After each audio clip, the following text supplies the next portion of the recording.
प्यारे बच्चों, कैसे हैं आप लोग। आशा करते हैं ठीक ठाक से होंगे। यह आज का वीडियो द्विघात समीकरण से है। प्रश्नावली 4.2 है। पिछले वीडियो में गुणनखंड बताए थे, इसमें का शेष जो बचा है वो इबारती क्वेश्चन है। ध्यान से देखिए। क्वेश्चन है, ऐसी दो संख्याएं ज्ञात कीजिए जिनका योग 27 हो तथा गुणनफल 182 हो। देखिए, एक चीज देखिए, अगर 20 रुपया है, एक आदमी दो लोगों के बीच में बांटना है। एक आदमी अगर 15 रुपया पा रहा है तो दूसरा कितना पाएगा, अब बताइए। आपके दिमाग में चल रहा होगा 5 रुपया। तो 5 कैसे आया, जब 20 में से 15 घटाए तब ना आया। 20 में से 15 घटाए तब बराबर क्या आया, 5। ठीक है। उसी प्रकार से 27 है, दो संख्या ज्ञात करना है जिनका योग कितना है, 27 है। अब 27 में अगर एक संख्या x मान लें तो दूसरा क्या मानेंगे, यहाँ पर विचार कीजिए और यहाँ पर विचार कीजिए। 20 में से 15 घटा है तो 27 में से क्या घटेगा, x। तो सॉल्यूशन लिखेंगे माना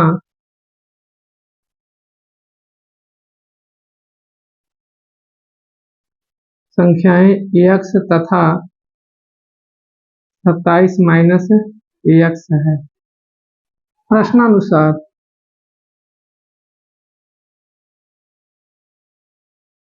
अब देखिए, दोनों का गुणनफल कितना है, 182 है।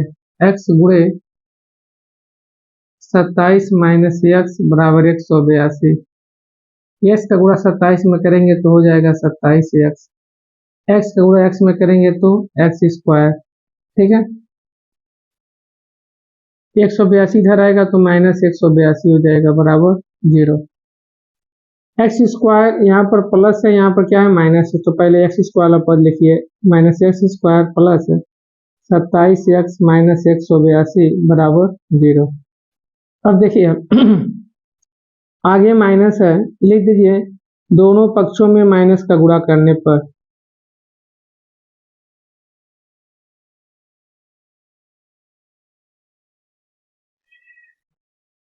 माइनस का गुणा इसलिए कर रहा है कि गुणनखंड करने में आपको अटपटा महसूस नहीं होगा। तो यहाँ पर प्लस हो जाएगा एक्स स्क्वायर, अब प्लस है तो माइनस 27x, माइनस है तो प्लस 182 बराबर 0। यहाँ पर किसका चिन्ह है, प्लस का। यहाँ पर कौन सा चिन्ह है, एक। अंक में एक छुपा है। एक का गुणा जब 182 में करेंगे तो 182। दो संख्या ऐसा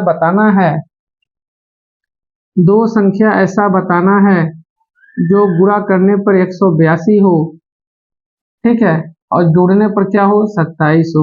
वही संख्या सेम होना चाहिए, जोड़ने पर आपका 27 हो। तो जो 182 गुणनखंड आता है गुणा करने पर, उसी का हम अभाज्य गुणनखंड करते हैं। यही बताएगा कौन संख्या है। 2 से काटेंगे तो 2 9 18, 2 1 2। अब देखिए 7 से कटेगा कितनी बार में, 13 7 91 होता है, 13 बार में। यानी कि जो गुणा हुआ वो हुआ 2 गुणे 7 गुणे 13। अभाज्य गुणनखंड क्या हुआ, 2 गुणे 7 गुणे 13। 3 संख्या है, 2 बनाना है, और वो भी ऐसा बनाना है कि जोड़ने पर 27 हो।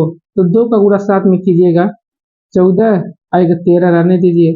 दोनों जोड़ेंगे तो कितना हो जाएगा, 27। तो इसमें भरेंगे 14, इसमें क्या भरेंगे 13। गुणा तो किसी भी करने पर उतना ही होगा, या जोड़ने वाला चेक करते हैं। 14 और 13 यानी कि 27। संख्या कौन कौन है, 14 और 13 है। तो देखिए x square minus 14 plus 13 x plus 182 बराबर 0। एक्स स्क्वायर यहाँ पर क्या छुपा हुआ है, प्लस।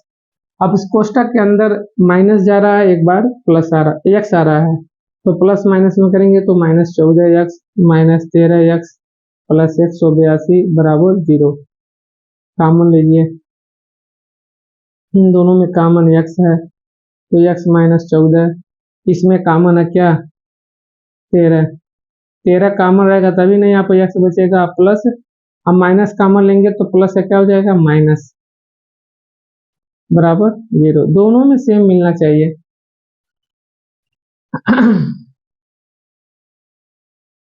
अब एक कोष्टक में हो जाएगा x माइनस 14, और एक कोष्टक में हो जाएगा x माइनस 13 बराबर 0।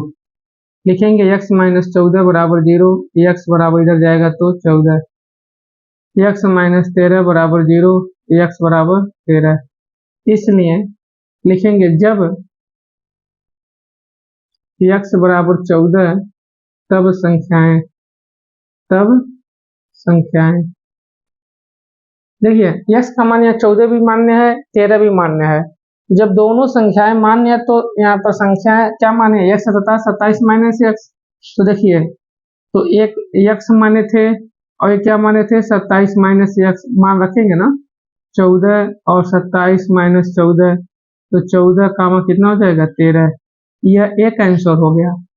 इस लिखेंगे जब x बराबर क्या आया है, 13, तब संख्याएं x और 27 माइनस x है, x का मान 13 और 27 माइनस 13 यानी कि 13 कामा 14। दो तरह से संख्या है आंसर, 14 और 13 जोड़ेंगे तो 27 हो जाएगा, दोनों का गुणा करेंगे तो 182 होगा। चेक कर लीजिएगा, 13 14 13 चाहे 13 14, देखिए दोनों बात एक ही है, संख्या इधर उधर कर किया गया है। ठीक है, समझ में आया। अगला क्वेश्चन देखिए,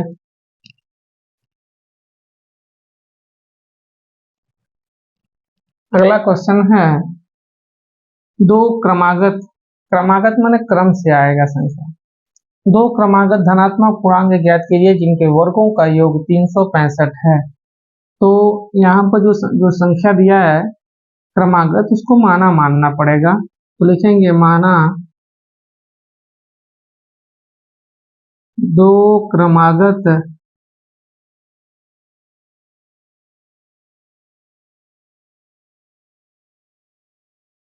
धनात्मक पूर्णांक x तथा x प्लस 1 है। ठीक, प्रश्नानुसार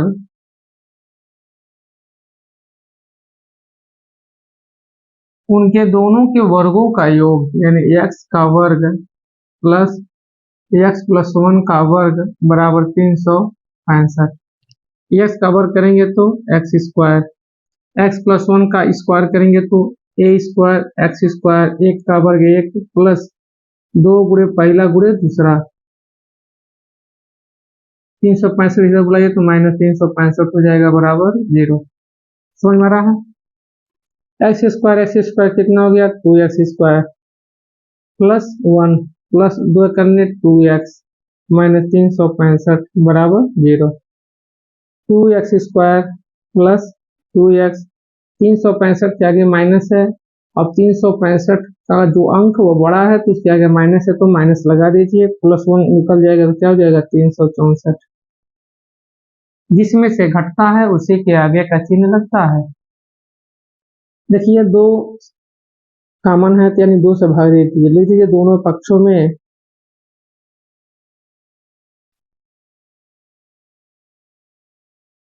2 से भाग देने पर,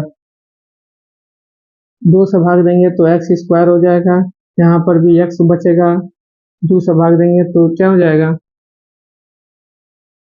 182। ठीक, अब देखिए यहाँ पर क्या छुपा हुआ है, एक गुणा करने पर 182 हो, घटाने पर एक। अभी जो पिछला सवाल लगाया गया था उसमें संख्या था 14 और 13 था ना। तो देखिए 14 और 13 का गुणा करेंगे 182, या घटा 14 में से 13 जा एक, क्योंकि यहाँ पर घटाने पे यहाँ पर कह रहा एक बचना चाहिए, तो संख्या क्या है 14 और 13 है।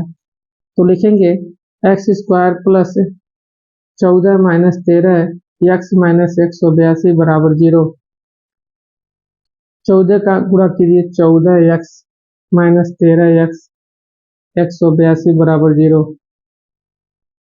क्या कॉमन है एक्स, तो एक्स प्लस 14, इसमें क्या कॉमन है, कोष्टक में क्या आना चाहिए बताइए, x प्लस 14 आना चाहिए।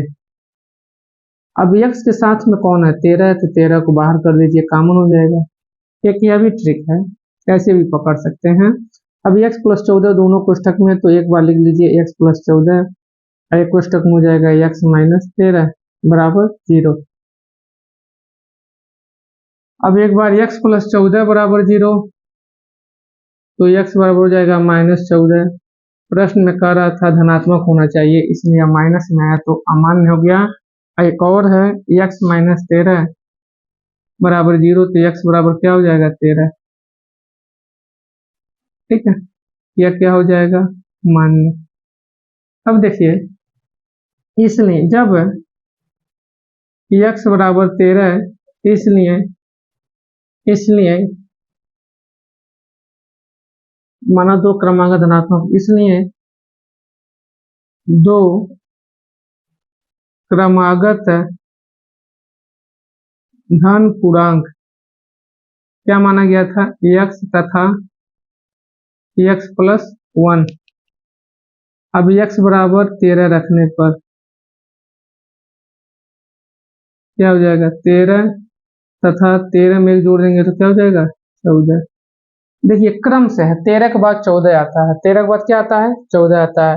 अब दोनों संख्या का वर्ग कीजिए, अब वर्ग करके जोड़िए तो 365 आना चाहिए। 13 का वर्ग होता है 169, 14 का वर्ग होता है 196, दोनों को जोड़िए 9 6 15, 9 6 15 1 16, 365 आया, यानी उत्तर क्या है सही है।